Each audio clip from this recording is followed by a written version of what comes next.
Basically point भी यही है कि सेक्स सब करते हैं लेकिन सेक्स के बारे में कोई खुल के बात नहीं करता, है ना। सेक्स के बारे में पता सबको है। आई नो कहीं ना कहीं कोई भीड़ में बैठा होगा जो मन ही मन बोल रहा होगा कि बाबा थियोरेटिकली पता है पर प्रैक्टिकली कब पता चलेगा पता नहीं। तो मैं आपको ये बोलूंगा कि भाई या बहन सब्र करो, होगा, जरूर होगा। मुझे भी एक टाइम पे लगता था कि पता नहीं मेरे साथ होगा कि नहीं होगा। इंजीनियरिंग में था ना, पर हुआ। खूब हुआ। प्यार हुआ, रिलेशनशिप हुई, 3 साल तक प्यार किया, फिर 6 महीने पहले उसकी शादी हो गई। मुझसे नहीं। रिलेशनशिप की शुरुआत में ना ज्यादा कुछ समझ नहीं आता है। कुछ काम नहीं है तो सेक्स कर लिया, कुछ काम है तो काम छोड़ के सेक्स कर लिया। नेटफ्लिक्स की कोई भी चीज शुरू की, खत्म नहीं की, उससे पहले ही चिल। फिर कुछ टाइम बाद आपको याद आता है कि और भी लोग और भी काम है दुनिया में, तो फिर वही साथ में घूमना, फिल्में देखना।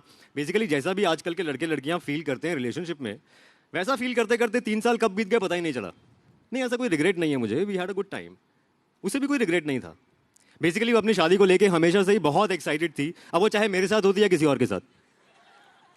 जब मैं आखिरी बार जा रहा था तो मीनाक्षी ने मुझे पीछे से रोका और कहा, it's not you, it's me. मुझे कॉमन गोल्स वाला कोई मिल गया है, तुम्हें भी जरूर कोई मिल जाएगी। फिर हम डबल डेट पे जाएंगे, तुम्हारे फेवरेट बेल्जियन वॉफल्स खाने, पर प्रॉमिस करो कि टच में रहोगे। अब ये एक ऐसी बात है जिसका कोई सही जवाब नहीं हो सकता, तो मैंने वही किया, नीचे देखा और गर्दन हिला दी। फिर हमने आखिरी बार किस किया, फिर आखिरी बार सेक्स किया। थोड़ी कंट्रोवर्शियल बात है लेकिन शायद हमारी लाइफ का बेस्ट सेक्स था वो। मन में तो ये ख्याल भी आया कि भगवान अगर 3 साल का ब्रेकअप सेक्स ऐसा होता है तो हर महीने 3 साल का ब्रेकअप करवाए। कायदे से उस दिन घर आके मुझे खूब शराब पीनी चाहिए थी, पर कुछ खास मन नहीं किया। थोड़ी देर तक इंस्टाग्राम पे उसको स्टॉक किया, जो उसने हमारी फोटोज डाली हुई थी साथ में उनका स्क्रीनशॉट ले लिया, क्योंकि अब उनका डिलीट होने का टाइम आ गया था। मैं चाहता तो इंस्टाग्राम पे एक दिन हमारी वो हैशटैग हिच्ड वाली फोटो भी आ सकती थी, लेकिन मुझे इतनी जल्दी शादी करनी नहीं थी और वो इससे ज़्यादा रुक नहीं सकती थी। खैर, इस सब के बाद मेरा रूटीन मेरा हो गया, घर से ऑफिस, ऑफिस से घर, कहीं भी जाना हो, किसी के भी साथ जाना हो, सब मेरा अपना डिसीजन। वीकेंड पे दोस्तों के साथ 1-2 ड्रिंक्स पी लेना, ऑफिस में थोड़ा बहुत फ्लर्ट कर लेना, काफ़ी था। रिलेशनशिप के मूड में मैं था नहीं, तो मेरे दोस्तों ने कहा that I should try casual sex. अब ये एक ऐसा टर्म है जो मैंने बहुत सुना था लेकिन कभी भी समझा नहीं था, क्योंकि मेरे हिसाब से सारा सेक्स कैजुअल ही होता है। मतलब सूट और टाई पहन के सेक्स करेंगे तो उसको फॉर्मल सेक्स तो नहीं कह सकते। तो मैंने इस बात को ज़्यादा इंपॉर्टेंस नहीं दिया, मैंने सोचा जो होगा देखेंगे। फ्रेंड्स के थ्रू उनके कुछ सिंगल फ्रेंड से मिला, थोड़ा बहुत हुआ कैजुअल सेक्स। मुझे ये समझ में आया कि अगर कुछ भी रोमांटिक बोलने का मन करे मत बोलो, कडलिंग वडलिंग मत करो, और ये तो बिल्कुल अज्यूम मत करो कि उसका कैजुअल सेक्स सिर्फ आपके साथ हो रहा है। बेसिकली इस तरह के कुछ रफ रूल्स मुझे समझ में आने लगे कैजुअल सेक्स के बारे में। पर किसी से भी 2-3 बार से ज़्यादा मिला नहीं, बात ही नहीं बनी, क्योंकि बातें नहीं हुई। जिस तरह की बातें मीनाक्षी के साथ होती थी, जो कहाँ से कहाँ ट्रैवल कर जाती थी, पॉलिटिक्स और आर्ट से लेके डेली लाइफ की टुच्ची चीज़ों के बारे में, वैसी रेंज कहीं मिल नहीं पाई। कहीं ना कहीं आकर ऑकवर्ड पॉजेस शुरू हो जाते थे। वहाँ पे घर वालों को भी समझ में आ गया था कि ब्रेकअप टाइप कुछ हो गया है। माँ ने फ़ोन पे वैसी बातें करना शुरू कर दिया कि फलाने रिश्तेदार की एक बेटी है, दिमाग के रिश्तेदार की जानकारी में एक लड़की है, वो भी IT कंपनी में काम करती है। तो मैंने मम्मी को बहुत समझाया लेकिन वो मानी ही नहीं। तो मैंने एक दिन उनको गुस्से में बोल दिया कि मम्मी, मुझे शादी नहीं करनी है, मुझे कैजुअल सेक्स करना है। मम्मी कुछ देर तक कुछ नहीं बोली, कुछ दिनों तक फ़ोन भी नहीं किया, और जब फ़ोन किया तो शादी की बात नहीं की। एक दिन मजाक मजाक में मेरे दोस्त ऋषभ ने मेरे फ़ोन पे टिंडर डाउनलोड किया और मेरी प्रोफाइल बना दी। मैंने उसे कन्फ्रंट किया कि देखो ये साइबर क्राइम है, और अगर प्रोफाइल बनाई है तो फ़ोटो अच्छी लगाते, और मुझे नहीं मिलना यार ऐप के थ्रू किसी से। बात आई गई हो गई। 2-3 हफ्ते तक मैंने ऐप खोली नहीं। ऋषभ कभी कभी लंच टाइम में मेरे फ़ोन से लोगों को राइट स्वाइप मारता था, उसे लगता था कि मुझे पता नहीं। एक दिन संडे को अलमारी समेट रहा था तो मीनाक्षी के दिए हुए कुछ पुराने गिफ्ट्स मिले। थोड़े अजीब से हार्मोन्स रिलीज हो गए बॉडी में, थोड़ा रोना आ गया। मैंने रियलाइज़ किया कि ब्रेकअप से लेकर आज तक मैं अच्छे से रोया नहीं था, तो मैंने अपने आप को रोका नहीं और 1-2 घंटा रोने दिया। जब रोना खत्म हुआ तो हाथ अपने आप फ़ोन की तरफ गया और टिंडर खुल गया। देखा तो वहाँ 2-3 मैचेस हुए हुए थे। तो मैंने एक प्रोफाइल खोली, फोटो खोली, नीचे नाम लिखा था हिमानी, एज लिखी थी 26 और बायो में लिखा था नॉट हियर फॉर हुकअप्स। आगे लिखा था क्रीप स्टे अवे। अब मुझे पता नहीं था कि मैं कुछ भेजना चाहता हूँ या नहीं, बट पता नहीं मेरी उंगलियों ने अपने आप एक वेव भेज दिया। इतने में वहां से भी एक वेव आया। मैंने जल्दी से एक फनी ओपनिंग लाइन सोचनी शुरू कर दी। मेरा दिमाग घोड़ों की स्पीड से दौड़ रहा था, टाइम भी लग रहा था। मैंने फाइनली लिखा hi Himani. Lamest opening line ever.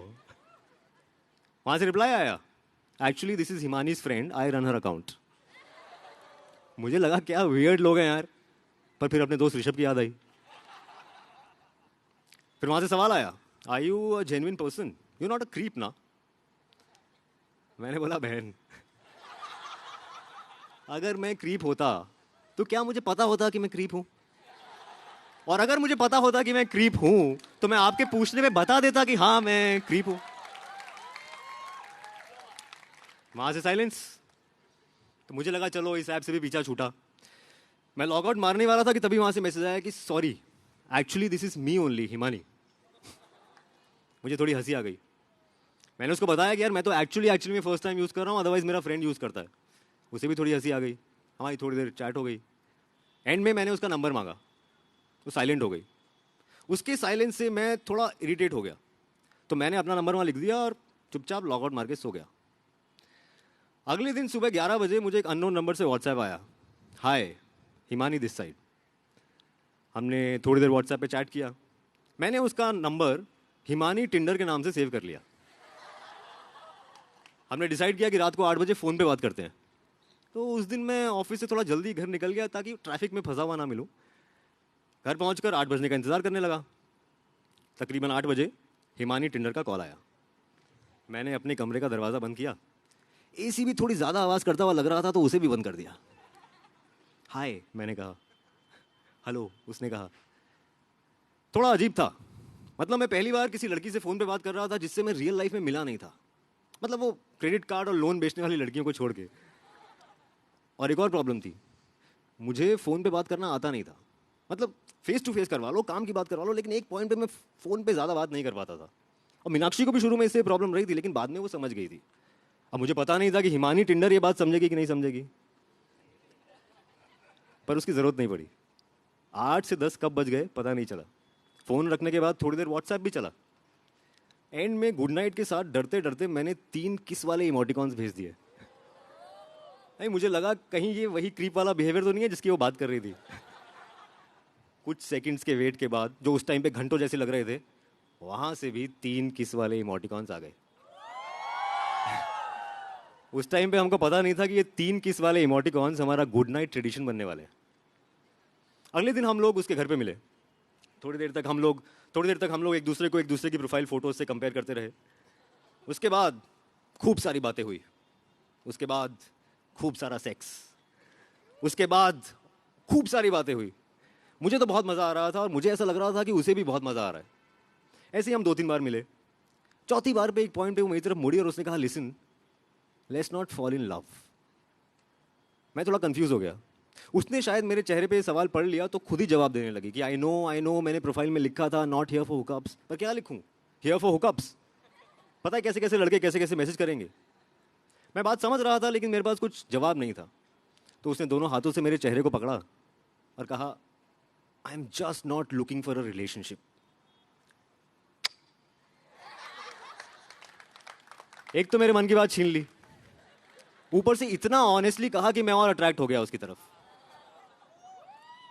अब ऑफिस के बाद ऐसे रेगुलरली मिलने का सिलसिला शुरू हो गया। नहीं मिल पाते थे तो फ़ोन पे बात कर लेते थे। काफ़ी आइडियल सिचुएशन थी, कोई था भी, किसी की बंदिश भी नहीं थी। अगर मिलने का मन ना भी करे तो मैं बोल देता था। अगर ऑफिस में किसी से फ्लर्टिंग हो जाए तो मैं बोल देता था। वो भी अपनी लाइफ के बारे में सब कुछ मुझे साफ साफ बता देती थी। मैं अपने दोस्तों को बताना चाहता था कि यार देखो ये है आइडियल कैजुअल सेक्स। एक दूसरे का बचपन, ex boyfriend, ex girlfriend, crushes, films, food, sports, BJP, Congress, उसके साथ कोई भी चीज़ ऑफ टॉपिक नहीं थी। कुछ दिनों बाद मेरा 8-10 दिन के लिए घर जाने का प्लान बना। एक रात पहले हम साथ में ही थे। थोड़ा अजीब था। मिलने के बाद पहली बार ऐसा होने वाला था कि 10 दिन के लिए हम नहीं मिलने वाले थे। वो थोड़ी चुप थी, मैं भी थोड़ा चुप था। हम दोनों ने इस बारे में बात भी की कि यार हमें ऐसा अजीब क्यों लग रहा था, बिकॉज हम तो रिलेशनशिप में भी नहीं थे, this was just casual right. मैं जा रहा था तो उसने चुपके से कहा आई विल मिस यू। मैंने उसे गले से लगाया, मैंने कहा I will miss you too. हमने एक दूसरे को कहा था कि हम ऐसी बातें नहीं करेंगे, लेकिन ये बात तो सच थी ना, जो बात सच हो वो बोल देनी चाहिए। आई मिस्ड हर। 10 दिन बहुत मुश्किल से कटे, उसके भी और मेरे भी। हमने तो फोन पे हंसते हुए बात भी की कि यार इतनी प्लानिंग के बाद भी फंस गए हम लोग। फंस तो गया था मैं। कुछ चीजें ऐसा लग रहा था कि पहली बार फील हो रही हैं। मतलब आपको कभी ऐसा फील हुआ है कि आप एक जगह पे नहीं हो, आप यहां भी हो जहां आप हो और आप वहां भी हो जहां वो है। खैर 10 दिन बाद मैं वापस आया, भयंकर सेक्स हुआ। मतलब ऐसा कि रोना आ गया मुझे, थोड़ा एम्बैरेस फील किया मैंने। पर हिमानी की खूबी भी यही थी कि कभी भी जज फील नहीं किया उसके साथ। अब हम लोग साथ में बाहर भी जाने लगे, वो मेरे दोस्तों से मिली, मैं उसके दोस्तों से मिला। हम दोनों ने एक दूसरे को बिना बताए अपनी टिंडर प्रोफाइल भी डिलीट कर दी थी। मेरी ऑफिस में फ्लर्टिंग भी कम हो गई थी। ये हम लोग कर नहीं रहे थे, ये हो रहा था। मैंने घर शिफ्ट करने का भी प्लान बना लिया। हाँ, वो लिव इन को लेके कंफर्टेबल नहीं थी, पर मैं सेम एरिया में तो शिफ्ट हो ही सकता था। आने जाने का पैसा टाइम सब बच जाता। तो उसकी पसंद का अच्छा सा घर मैंने अपने लिए चूज कर लिया। रेंट थोड़ा ज़्यादा था, बट पैसे क्या मुझे कवर में लेके जाने थे। तो ऑफिस के बाद मैं ब्रोकर को टोकन अमाउंट देने जा रहा था, उसका फ़ोन आया, रो रही थी। उसने मुझे सीधा घर आ जाने को कहा। मैं घर पे पहुंचा, वो मुझे देख के और रोने लगी, चुप ही नहीं हुई।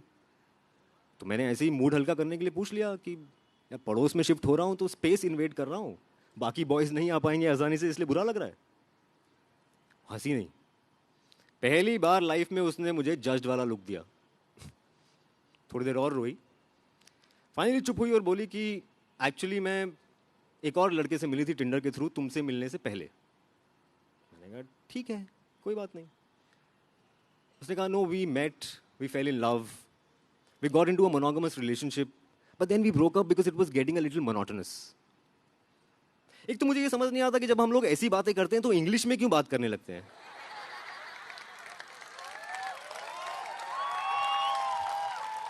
नहीं, उसका रीजन ये है कि हमको मोनोगमस मोनोटोनस की हिंदी आती नहीं है। तो मैंने उसको बोला कि ठीक है यार, अब जो हो गया वो हो गया, अब इसमें रोने वाली क्या बात है। उसने कहा वो लौट आया है। लौट आया है मतलब? उसने कहा he wants to be back and I think I also still love him, we might get married and anyway we were never in an official relationship ना। बात तो सही थी, रिलेशनशिप तो नहीं था हमारा, हमारा हमारा तो कैजुअल था ना। पर पता नहीं क्यों रोना आ गया, फूट फूट के रोया मैं। और सुबह 7 बजे तक यही सिलसिला चला, कभी वो चुप होती तो मैं रोने लगता, मैं चुप होता तो वो रोने लगती। बीच में 3-4 बजे मैंने ऐसे ही कैजुअली पूछ लिया should we have breakup sex. एक ही रात में दूसरी बार उसने मुझे जज्ड वाला लुक दिया और बोली please please don't be a creep. मुझे लगा मैं शायद क्रीप ही हूं।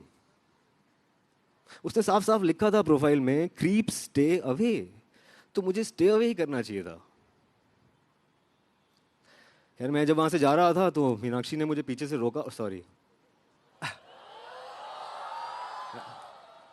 हिमानी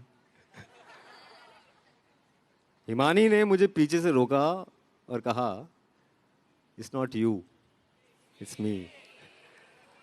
मुझे कॉमन गोल्स वाला कोई मिल गया है, तुम्हें भी जरूर कोई मिल जाएगी, फिर हम डबल डेट पे जाएंगे तुम्हारे फेवरेट बेल्जियन वॉफल्स खाने, बट प्रॉमिस करो कि टच में रहोगे। मैंने वही किया, नीचे देखा और गर्दन हिला दी।